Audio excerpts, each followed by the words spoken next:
মাননীয় প্রধানমন্ত্রী, আপনি ব্যর্থ। কি দরকার ছিল আপনার 14 লক্ষ ভূমিহীন গড়হীন মানুষকে জমিসহ পাকা ঘরবাড়ি তৈরি করে দেওয়া? কি দরকার ছিল 25% মানুষকে দরিদ্র সীমার নিচ থেকে বের করে আনার? দেশকে খাদ্য স্বয়ংসম্পূর্ণ করা কি খুব বেশি গুরুত্বপূর্ণ ছিল? কি দরকার ছিল দেশকে স্বল্পোন্নত দেশের তালিকা থেকে উন্নয়নশীল দেশের কাতারে উন্নতি করা? কি দরকার ছিল ভারতের সাথে ছিটমহল সমস্যার সমাধান করা? কি দরকার ছিল দেশের সমুদ্র সীমা বাড়ানো? কি দরকার ছিল রাজাকারের বিচার করা? কি দরকার ছিল বঙ্গবন্ধু হত্যার বিচার করা? কি দরকার ছিল প্রতি বছর বিনামূল্যে 35 কোটি বই বিতরণের? এই যে বিনামূল্যে বই দিয়ে শিক্ষিত করে তুললেন, বিনিময়ে কি পেয়েছেন?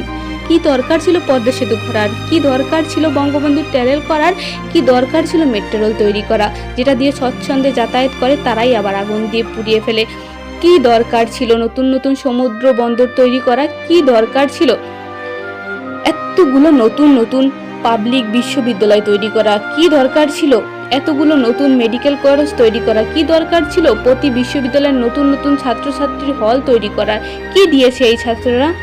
কি দরকার ছিল এতগুলো নতুন টিভি চ্যানেল দিয়ে অবাধ বাক স্বাধীনতার নামে যা ইচ্ছে তা বলার সুযোগ করে দেওয়ার? কি দরকার ছিল দেশের মানুষকে এত ডিজিটাল সুযোগ সুবিধা তৈরি করে দেওয়ার? আমরা অকৃতজ্ঞ জাতি, আমরা এসবের উপযুক্ত নাই। আমাদেরকে সেই 2001 থেকে 2006 মেয়াদের মতো অন্ধকার যুগে ফিরিয়ে দিন। আমাদেরকে ফিরিয়ে দিন অন্ধকার যুগে, ফিরিয়ে দিন দুর্নীতির সেই চ্যাম্পিয়ন হওয়ার দিনগুলোতে, ফিরিয়ে দিন সারা দেশে একযোগে বোমা হামলা হওয়ার দিনগুলোতে। কুত্তার পেটে যেমন ঘিভাত হজম হয় না, আমাদের পেটেও ঠিক তেমনি এসব সহ্য হচ্ছে না। আমাদেরকে সেই অন্ধকার যুগেই